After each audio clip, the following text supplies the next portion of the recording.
Hoewel ons glo en seker is dat God eendag alles sal regmaak, bly dit belangrik wat ons vandag as Christene doen. Selfs al weet ons dat God nie nou elke onreg of boosheid uit die weg ruim nie, omdat daar reëls in hierdie groot stryd tussen goed en kwaad is, beteken dit nie, ons moet net stil bly en niks doen nie. Nee. Waar ons ook al sien, mense ly of daar onreg is, moet ons help, op enige manier wat ons kan. As Christene moet ons dit doen, want God wil hê ons moet. Ons het ook al geleer, dat liefde en geregtigheid altyd saamwerk. Jy kan nie die een hê sonder die ander nie. God self is lief vir wat reg en regverdig is. So, as ons regtig vir God liefhet, sal ons ook lief wees vir reg en geregtigheid. Dieselfde geld vir ons liefde vir ander mense. As ons God liefhet, sal ons ook vir mekaar lief wees en omgee. Ons moet omgee as mense ly, as hulle arm is, as hulle onreg aangedoen word. Ons kan nie net wegkyk en maak of dit nie ons probleem is nie. Ons moet onsself vra, wat kan ek en wat kan ons as 'n groep doen om God se liefde en geregtigheid vir ander sigbaar te maak? Op hierdie wyse wys ons vir die wêreld wie God regtig is, 'n God van liefde en geregtigheid. Onthou om hierdie week se les goed deur te gaan, as voorbereiding vir Sabbat, 22 Maart.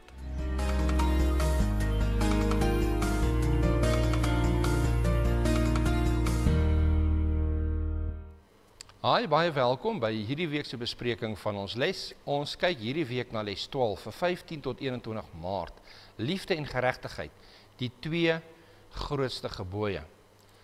Ons neem af hierso vanaf die Virginia 70 Adventiste Kerk en ek wil net aan ons twee gaste baie dankie sê, nie dat julle my gaste is nie.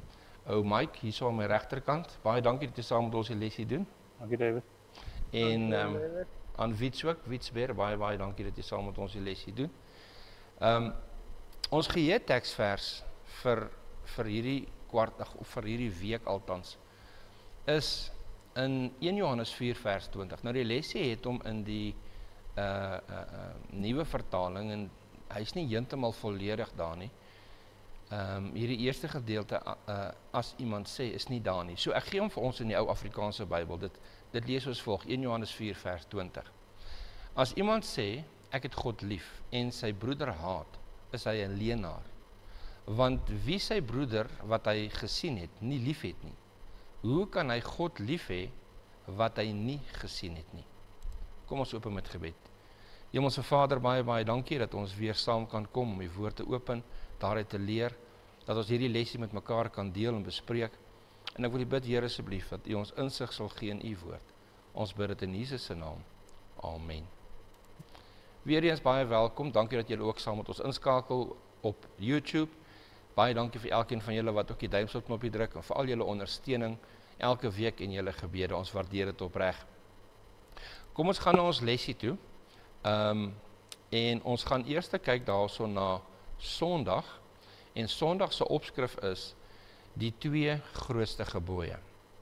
Nou, Sondag handel oor twee ontmoetings wat Jesus gehad het. En hierdie ontmoetings was met twee manne gewees. En die eerste ene was 'n wetsgeleerde. Ons lees daarvan in Matteus 22 vers 34 tot 40. Ek gaan hom vir ons lees. Dis Matteus 22 vers 34 tot 40. En dit lees soos volg.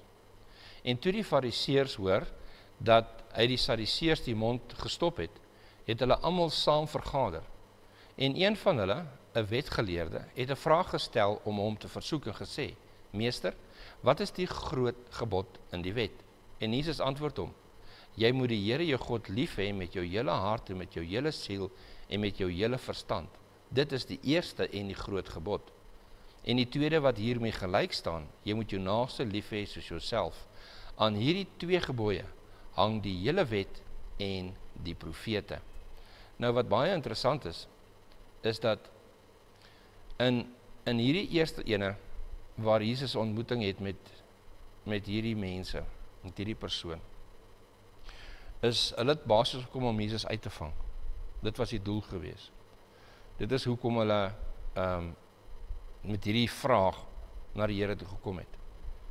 Maar dit wat die Here hierso noem, is nie nuwe nuus nie. Want baie Christene sê, dat maar hierdie is nuwe nuus, hierdie is 'n nuwe gebod, dis al wat ons nou hoef te doen, ons hoef net lief te wees vir God en lief te wees vir ons naaste.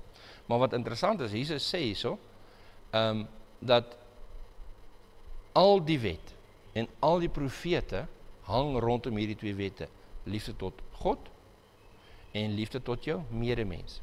Nou wat interessant is, ons kry dit ook in die Ou Testament. En in die Ou Testament kry ons dit in Deuteronomium 6 vers 5, wat sê, daarom moet jy die Here jou God lief hê met jou hele hart en met jou hele siel en met al jou krag.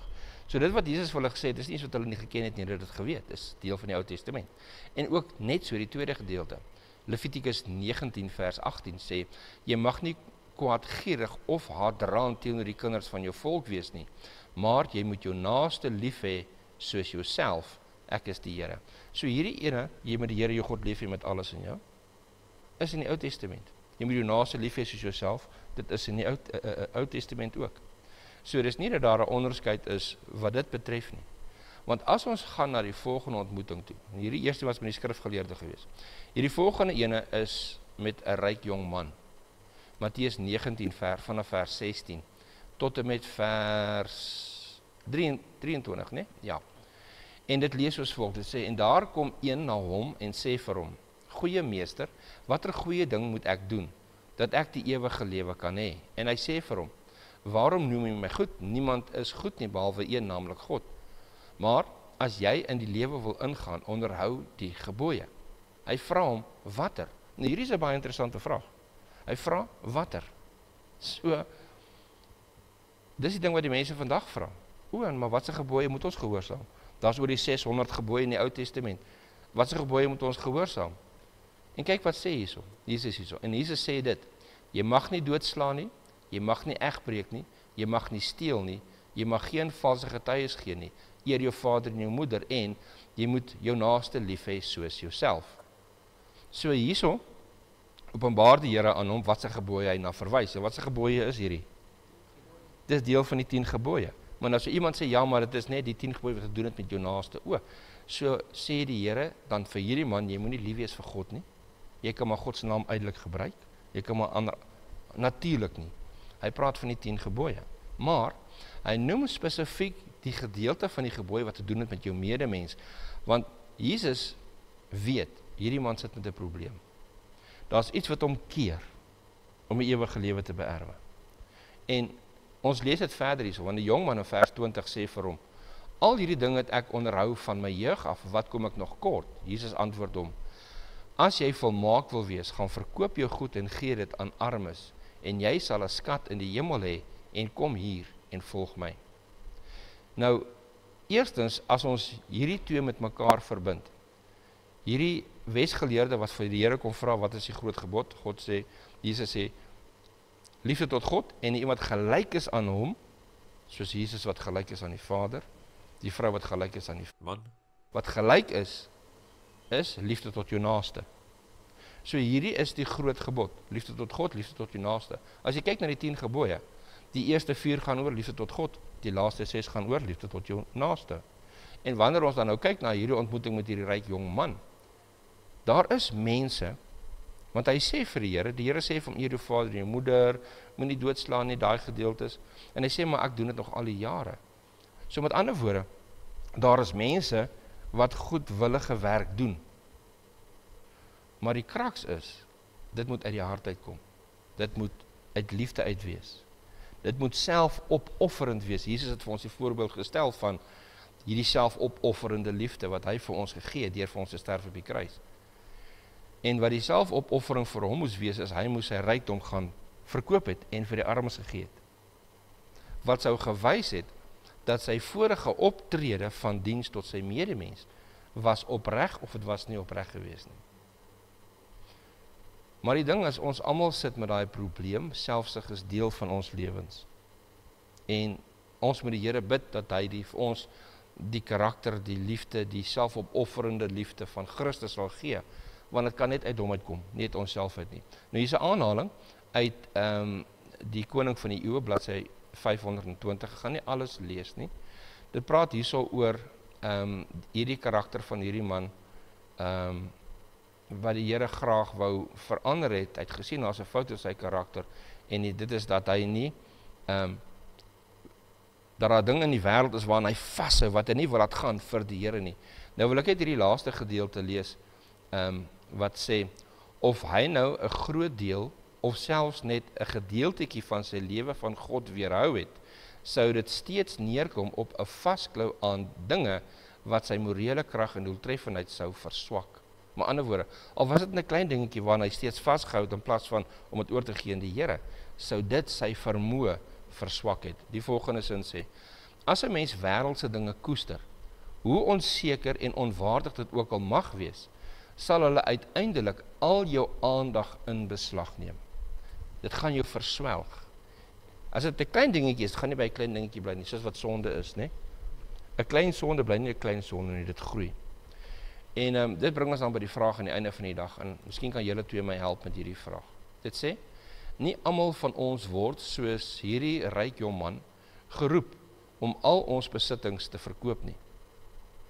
Waarin klou jy self egter vas, wat as jy dit nie sou opgee nie, tot jou ewige ondergang kan hê. Ek vra nou nie van julle twee dat julle persoonlike dinge aan ons nou hierso moet oopmaak nie, maar ek dink as ons nou gaan kyk na wat basies dinge in die wêreld is, wat mense weghou van die Here af, wat sal julle sê, wat is daar? Sigarette is dalk 'n probleem, want baie rook en hulle wil nie sigarette los nie. Hulle is so afhanklik van daai sigarette, hulle glo hulle moet dit hê, en drank is ook 'n probleem wat baie het, wat hulle nie kan los nie. Dus hulle moet elke naweek moet hulle gaan drink. Hulle kan nie sonder dit meer regkom nie. Ja, ons moet ook onthou natuurlik dat alkohol en sigarette is 'n chemiese verslawing. En ons moet ook empatie hê vir daai mense. Ek het self gerook vir oor die 20 jaar. En ek weet hoe moeilik dit is om te rook. Maar 'n mens moet laat gaan, mens moet los. Wat sal jy sê, Wiets? Baie gesê, dit is nie net sonde wat ons kan afhou van God nie. Dit kan enigiets wees wat nie geklassifiseer word as sonde nie, soos Dis belangrik, ja. Om werk te doen, om geld te maak. Ja. Dit kan jou, wanneer jy al jou aandag vir dit gee en niks vir God nie, dan gaan dit jou koester. Ja. En dit gaan jou afsnydsbeeld wees, of dit wat jy aanbid. Ja, gaan jou dit gaan dit afgodsbeeld, word. ja. Sonder dat jy dit erken, gaan dit jou... So, selfs iets wat nie 'n sonde, wat 'n goeie ding kan wees, kan tussen jou en die Here kom. Jou vrou. Dis nie 'n slegte ding nie, maar dit kan tussen jou en die Here kom. Jou werk. En met hierdie ou was dit nou besittings. Dis niks fout daarmee om ryk te wees nie, né? Daar's niks daar fout daarmee om besittings te hê nie, maar as dit tussen jou en die Here kom, as dit plek nommer 1 inneem. Ja, baie dankie. Kom ons gaan dan nou na Maandag toe, en ek dink, Wiets, jy het Maandag, né? Yes. OK, so, Maandag se opskrif dan. Dankie, Wiets. Maandag se opskrif is die 2 groot sondes. Nou, Jesus het self gesê dat om God lief te hê en om mekaar lief te hê, is die 2 grootste gebooie.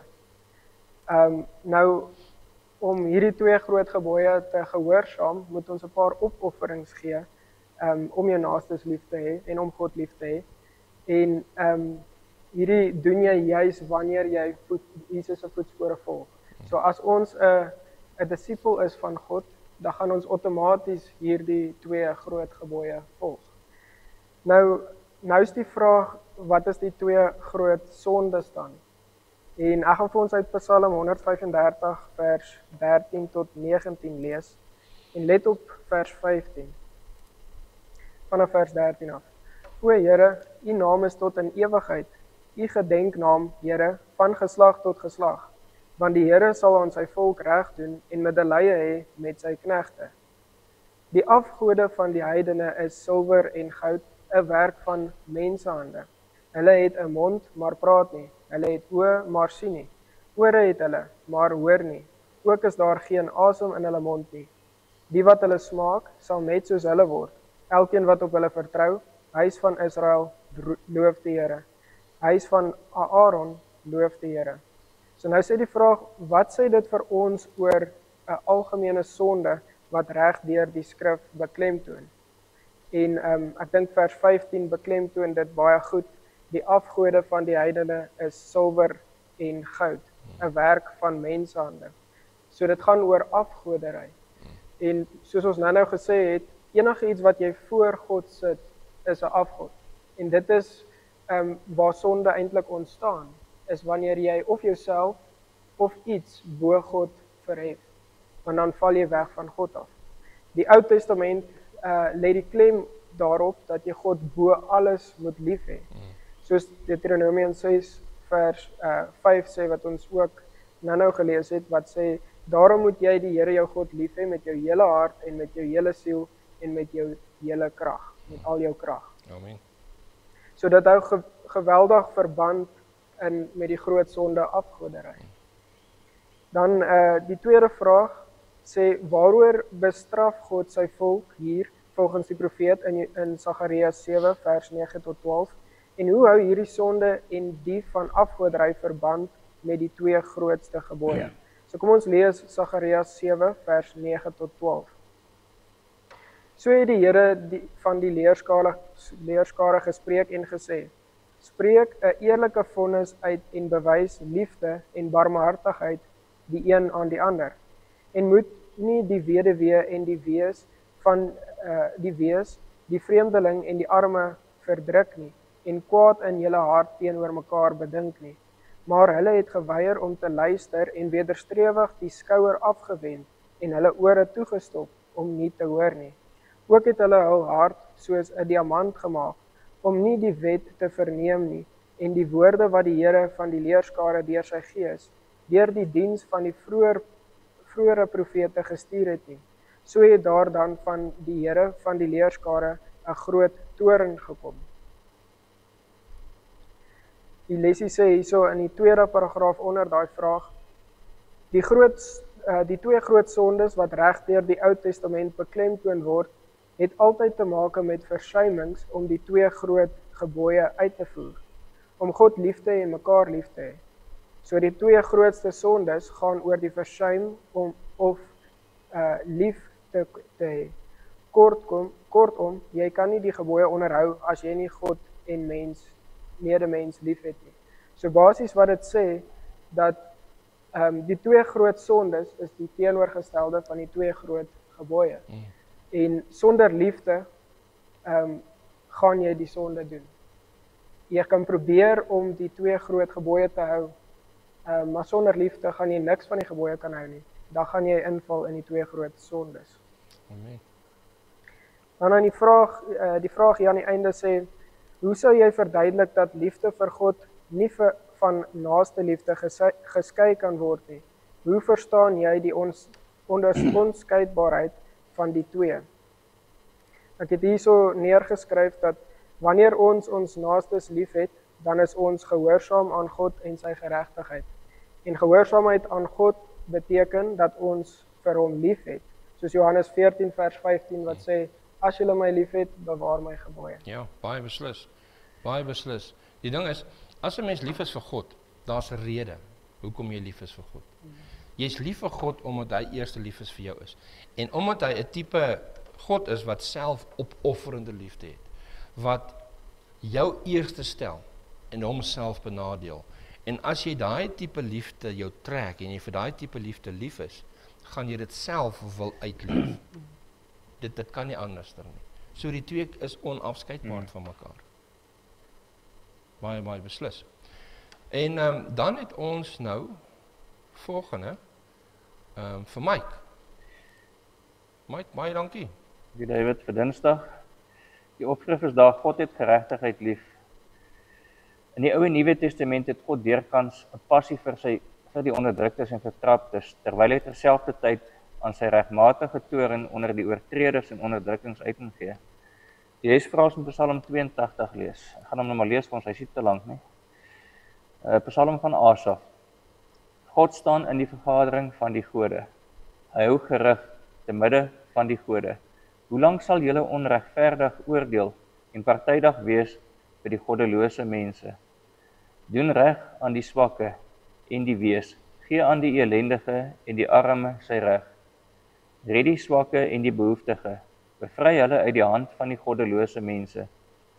Hulle weet nie en verstaan nie, hulle loop rond in duisternis. Al die fondamente van die aarde wankel. Ek self het gesê, julle is gode en julle is almal seuns van die Allerhoogste. Nogtans sal julle sterwe soos mense, en soos een van die vorste sal julle val. Staan op, o God, oordeel die aarde, want U het erfbesit van al die nasies. Die vraag daarso is, hoe gee die Psalm uiting aan God se begeerte dat geregtigheid op aarde moet geskied? Wat beteken dit moontlik vir die hedendaagse gelowiges? Hier word gepraat basies vir my, dit gaan oor, dis nie net mense nie, dis engele ook. So dit sluit ook die oordeel van die hemelse heersers in. Dit is oordeel oor die demone ook, wat saam met Satan ook uit die hemel uitgegooi is. Hulle gaan ook geoordeel word. Aardse heersers se opdrag word gegee, doen reg. Aan ons is die opdrag gegee om reg te doen. Laat geregtigheid geskied. Dis wat die Here vir ons vra in Psalm 82 ook. Ons moet sy geregtigheid laat geskied. Wat presies God begeer en vereis, is dat ons volhou dat hulle hom moet lief hê en gehoorsaam. Dit is ook geen geheim nie. Hy maak dit baie duidelik. Soos in Micha 6 vers 8 in die Nuwe Afrikaanse Bybel is hy soos volg. Mens, die Here het jou bekend gemaak wat goed is. Hy vra van jou dat jy reg laat geskied, dat jy liefde en trou sal bewys, dat jy bedagsaam sal lewe voor jou God. Ek dink ons almal weet natuurlik van ons, voor ons nog die Bybel gelees het, wat dit is om goed te doen. Dis word in ons ingebore. Dis net ons Skepper wat dit so aan ons kan gee, dat ons dit klaar van die begin af weet. En in Johannes 13 vers 35, as julle mekaar lief het, sal almal weet dat julle my disippels is. Die vraag aan die einde van die dag is, hoe sou ons gesinne en gemeentes daar uitgesien het, as ons Micha 6 vers 8 voor oog gehou het, en dit doelbewus in woord en daad uitgeleef het? Hoe kan ons ongeag die milieu waarin ons as gesinne en gemeentes ons bevind, op 'n duideliker wyse as die beginsels uitleef? Ek dink ons almal weet van die begin af om goed te doen, so as ons verhouding met God reg is, sal ons ander mense ook met geregtigheid hanteer en ook hulle beter hanteer, en so ook al 10 gebooie onderhou, nie net van die gebooie nie. Amen. Baie beslis. Baie dankie, Mike. Wiets, hier vir ons die volgende. Die oproep om reg te laat geskied. Die oproep om reg te laat geskied. Woensdag 19 Maart. Die Bybelprofete beklemtoon herhaaldelik die Godgegewe oproep om reg en geregtigheid in die samelewing te laat geskied.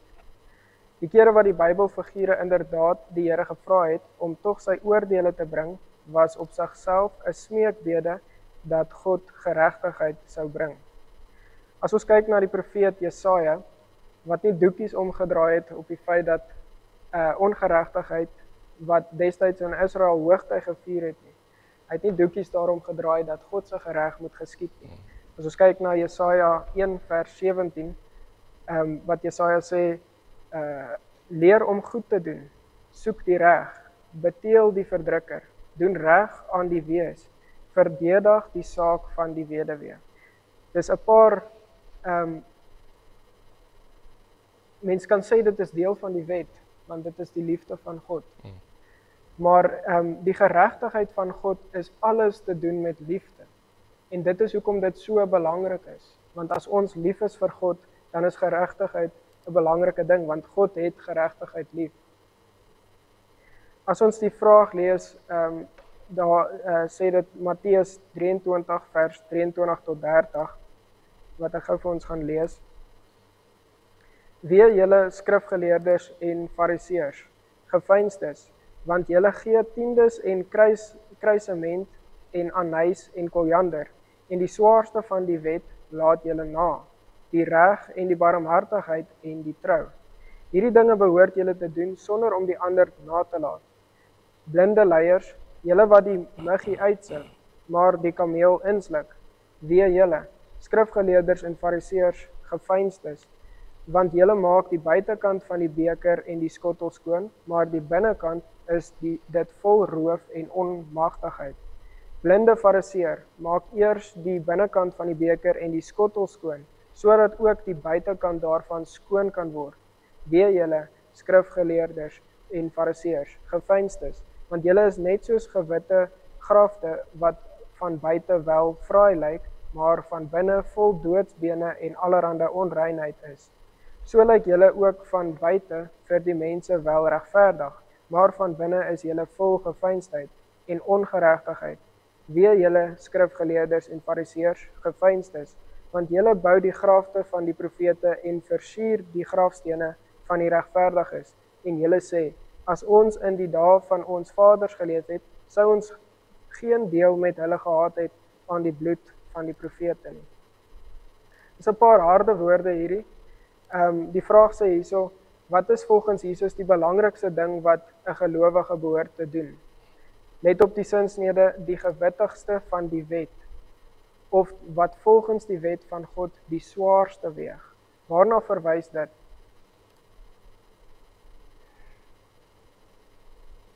Ons moet verstaan dat geregtigheid en liefde vir God van binne afkom. Dit is maklik om te lyk of ons God dien, en dit is maklik om te sê ons het God lief, maar ons denke en liefde vir geregtigheid en liefde vir ons naastes en gehoorsaamheid aan God, wys ons liefde en ons geloof vir God, want hy ken ons harte. Dit sou 'n fout gewees het om te dink dat ongeregtigheid uitsluitlik 'n kwessie van die Ou Testament is. Lukas sê ook in Lukas 11 vers 42, maar julle verwaarloos die reg en die liefde vir God. Ons onderhou al hierdie dinge wat ons goed laat lyk. Ons gaan kerk toe, ons betaal tiendes en ons sê ons het God lief. Maar dit is waarlik die liefde van binne af, wat in ons harte aangaan, wat gaan oor geregtigheid. Daar's ietsie wat ek wil noem, David, as jy nie omgee nie. Mense gebruik hierdie gedeelte wat ons nou gelees het in, wat was dit, Matteus 23 vers 23 tot 30, waar Jesus met die skrifgeleerdes en die fariseërs praat en vir hulle sê, julle sif goeders uit net om die tiende van die staat te kry en dit te gee, julle gee tiendes, maar die mense wat sukkel, die mense wat arm is, die mense wat julle nodig het, hulle gooi julle weg, julle mishandel hulle, julle misbruik hulle, julle beroof hulle. En dan sê mense, sien jy moet nie tiende gee nie, jy moet vir die armes sorg. Maar dis nie wat Jesus gesê het nie. Ek wil baie graag net hierdie punt uitlig, as ek mag. Want hierdie is 'n groot miskonsepsie en ek wil net so intoe gaan, en dit is Matteus 23 vers 23 tot 30. Ek gaan nie alles lees nie. Maar ek lees van vers 23 af. Dit sê, wee julle, skrifgeleerders en fariseërs geveinstes, want julle gee tiendes van kruisement en anys en koljander en die swaarste van die wet laat julle na, die reg en die barmhartigheid en die trou. Luister wat sê dit nou hierso. Dit sê, hierdie dinge behoort julle te doen sonder om die ander na te laat. Ons behoort tiendes en offergawes te bring, sonder om die ander na te laat, om ook vir ons arme mense te sorg. Nee? En dis 'n baie, baie belangrike punt. Die laaste vraag sê, wat sou dit behels as jy vandag eerder op die gewigtigste van die wet, in plaas van op die tiendes van die kruisament en vinkel en komyn moes let? Vir my is die vraag basies dat, wat is, as ons nou moes kies, wat is belangriker om goed te lyk of om goed te wees? Want om goed te wees kan dalk anders wees as van om goed te lyk. Ja. Dit is goed om kerk toe te kom, om te sê jy's 'n Christen, om jou tiendes te betaal. Maar net soos wat Jesus gesê het, as jy die gewigtigste van die wet, met ander woorde, die liefde vir God en vir ons medemens, en deur al sy geregtigheid lief te hê, in jou hart, dan sonder dit, dan gaan jy in elk geval net dit verniet doen. Ja. Die lesie handel basies oor die twee aspekte. Liefde tot God en liefde tot jou naaste. As jy liefde tot God het, gaan enige een van daai twee getrou wees aan die Here met tiendes en offergawes, sorg vir die armes. Hulle gaan albei gebeur. As net die een gebeur van die twee, dan is daar ietsie fout met jou verhouding met God. Dis soos om dit sê met jou hele hart, met jou hele siel. Dit is, hulle albei sal spontaan daar wees, né? Ek sê nie ons maak nie foute nie, ek sê nie sulke dinge nie, ek praat van wat diep in die mens se hart aangaan, né? So ja, dat bring ons dan by baie dankie, is jy klaar? Yes, Baie dankie. Baie dankie vir 'n baie interessante les daarso. Ons gaan dan nou na donderdag toe. En Mike, ek dink jy's donderdag, Ja, né? donderdag. Wie is my naaste? Ek kan hierso, ons gaan uit die vraag toe gaan, lees die gelykenis van die goeie Samaritaan in Lukas 10 vers 25 tot 37.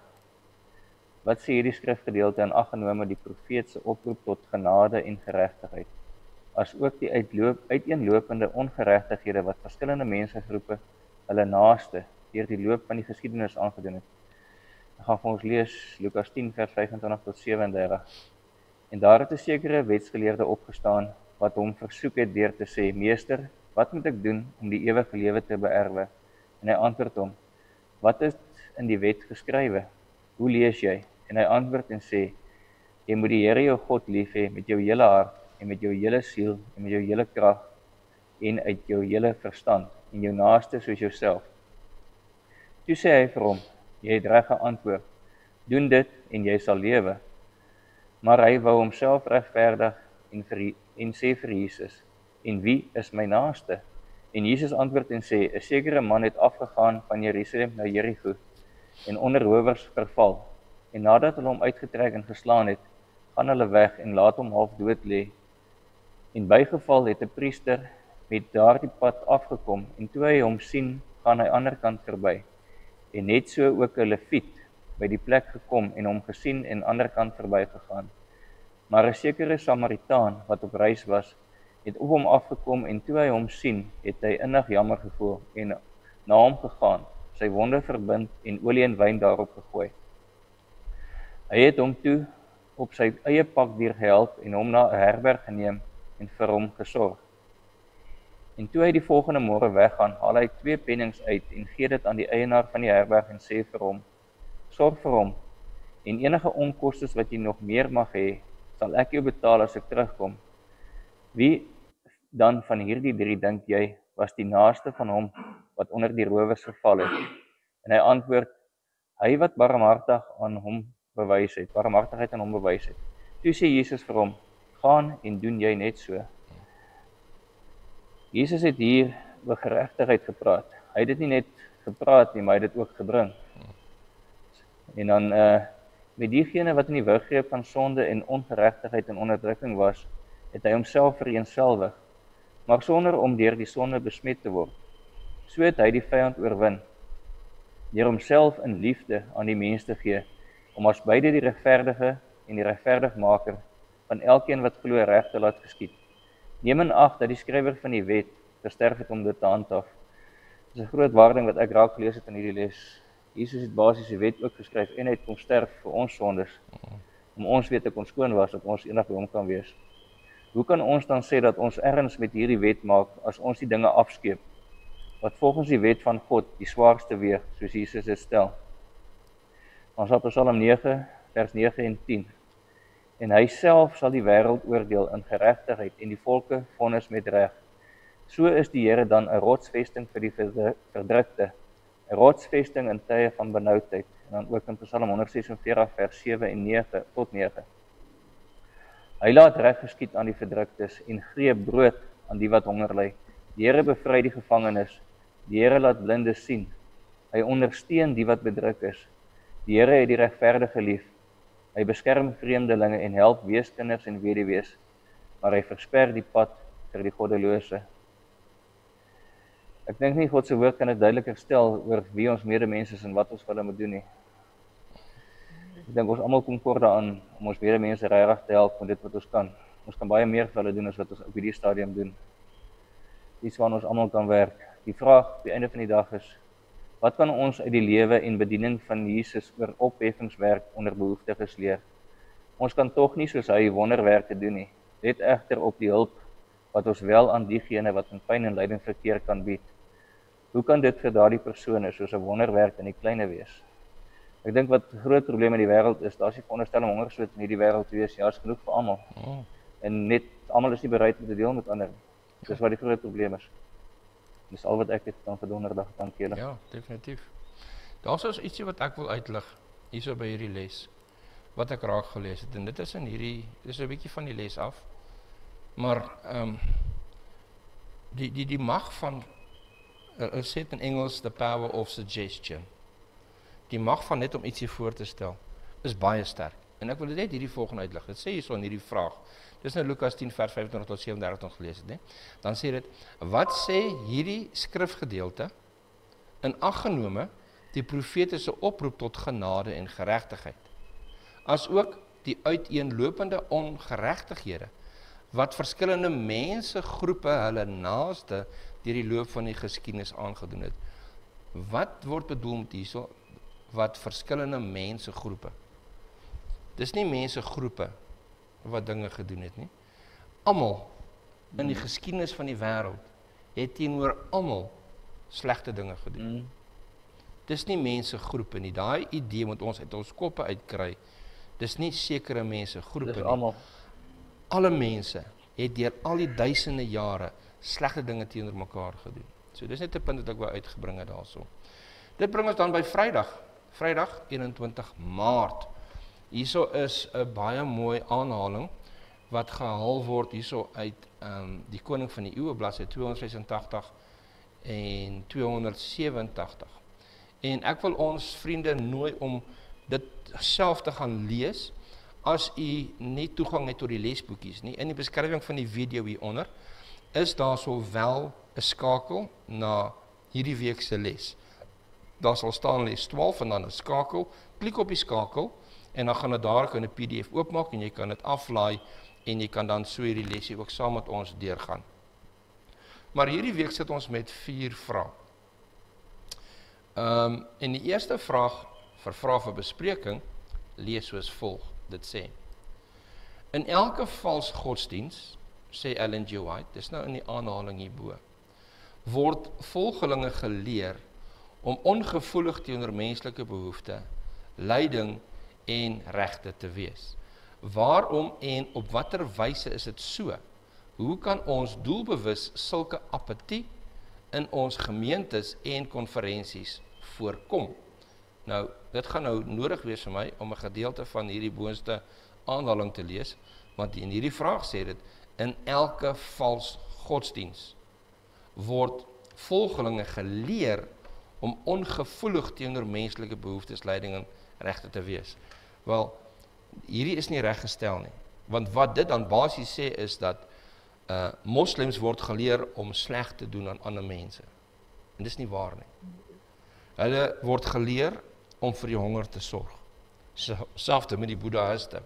So kom ons kyk net in konteks waarvan praat hierdie vers. So kom ons gaan kyk gou hierso. Ek gaan nou moet lees tot ek daar kom. Die spioene het nie gedurf waag om Christus se vraag, dis nou die spioene wat gekom het om te probeer fout kry in Jesus se dinge, het nie gedurf waag om Jesus se vraag voor die skare te beantwoord nie, uit vrees dat hulle heeltemal sou vaspraat. Die mans het geweet dat hy die waarheid praat. Hulle sou toesien dat iemand ly, solank hulle tradisies net nie teëgegaan word nie.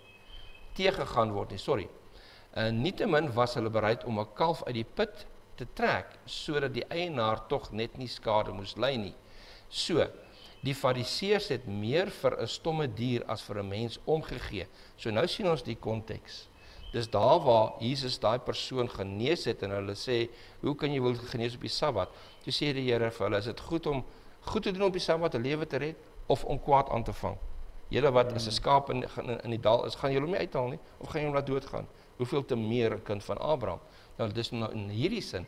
En dit terwyl die mens na die beeld van God geskaap is. Hier het ons valse godsdiens, wat altyd 'n vaste patroon volg. So hierdie valse godsdiens, in hierdie sin, is 'n valse Christelike godsdiens.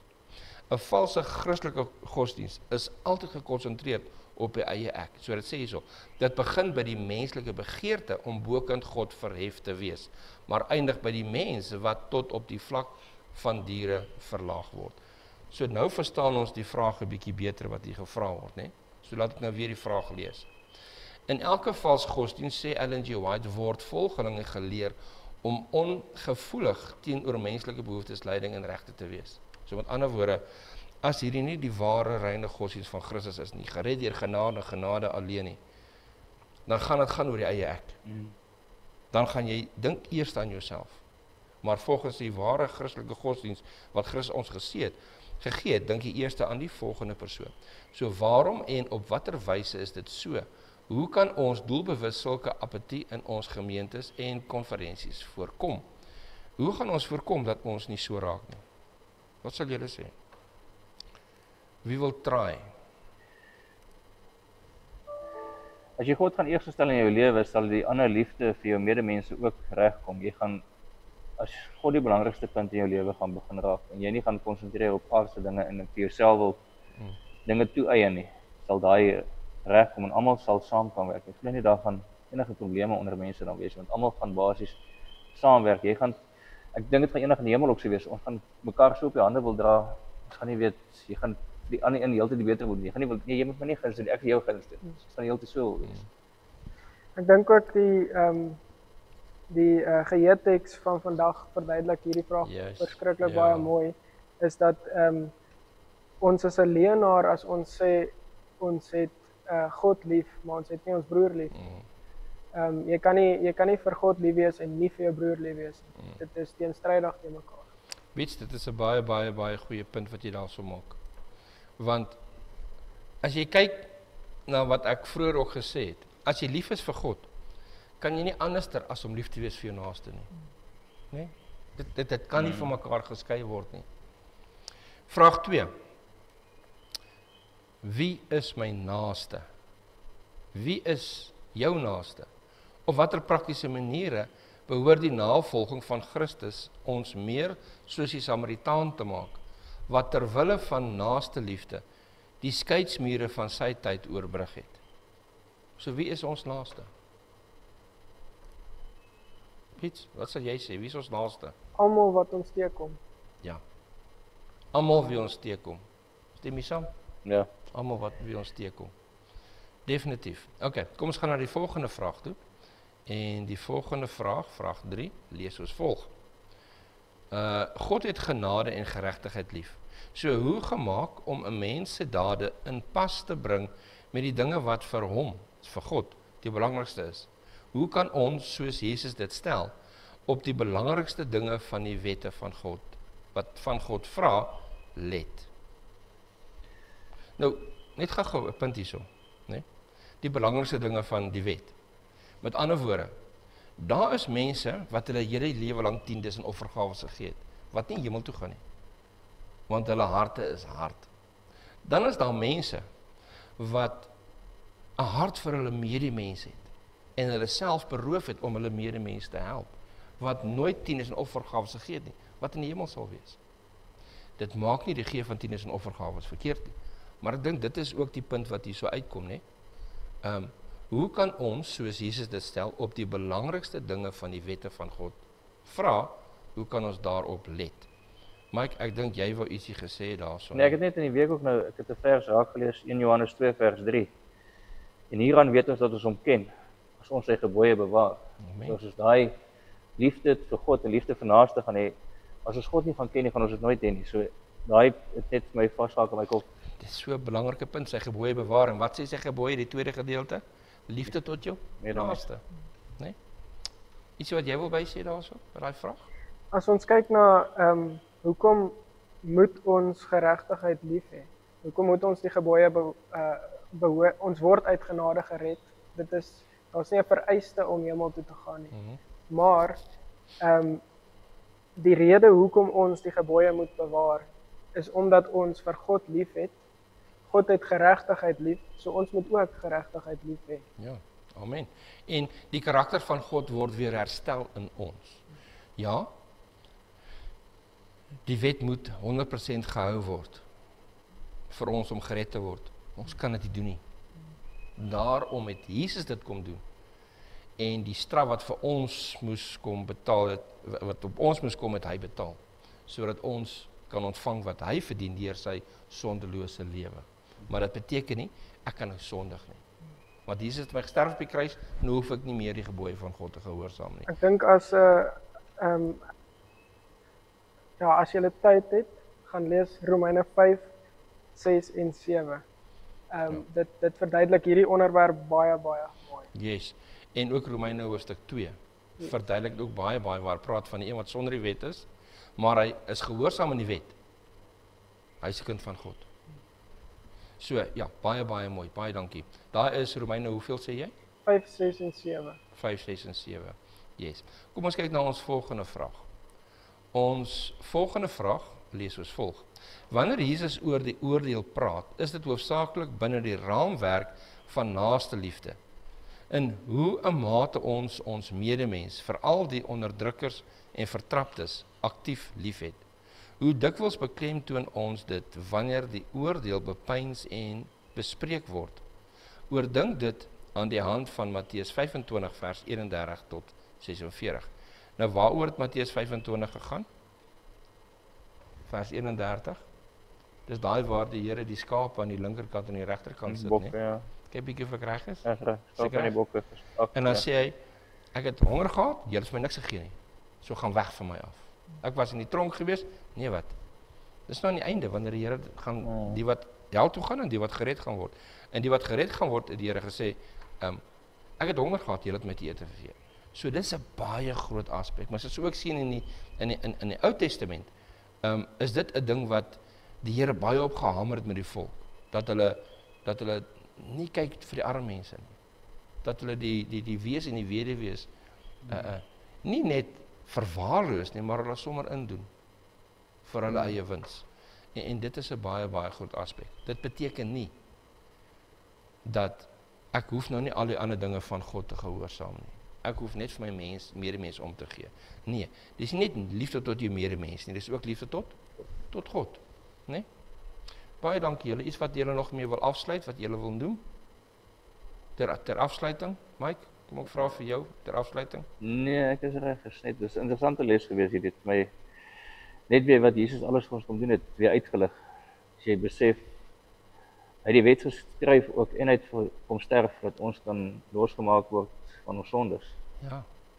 Daai selfde wet wat hy gegee het. Ja. Die straf daarvoor het hy ontvang. Dis 'n baie groot diep ding daai. Ja. Iets wat jy mee wil afsluit? Ek dink ook in die hemel gaan dit dieselfde wees. Dit gaan oor liefde. En wie wil nou in die hemel wees waar jy heeltyd saam met God en geregtigheid gaan wandel, wat nie nou hou van geregtigheid nie. Ja, imagine, dit gaan hel wees. Dit sal hel wees vir daai persoon. Baie dankie julle albei vir julle insaag. Baie dankie vir julle ook wat saam met ons ingeloer het. En asseblief kan ek weer vra, druk die duimse knoppie, dit help ons geweldig baie. Deel hierdie ook aan u vriende. Tot volgende keer, kom ons sluit af met gebed. Hemelse Vader, baie dankie vir 'n groot eer en voorreg om hierdie les saam te kon bespreek, te behandel en aan te bied. Sal u asseblief help, Here, dat ons hierdie twee bene van u koninkryk, liefde en geregtigheid, liefde tot God en liefde tot ons naaste, Here, dat dit deel van ons sal word. En dit kan slegs gebeur wanneer ons 'n verhouding, 'n diep liefdevolle verhouding met u het. Trek ons asseblief nader in Jesus se naam. Amen.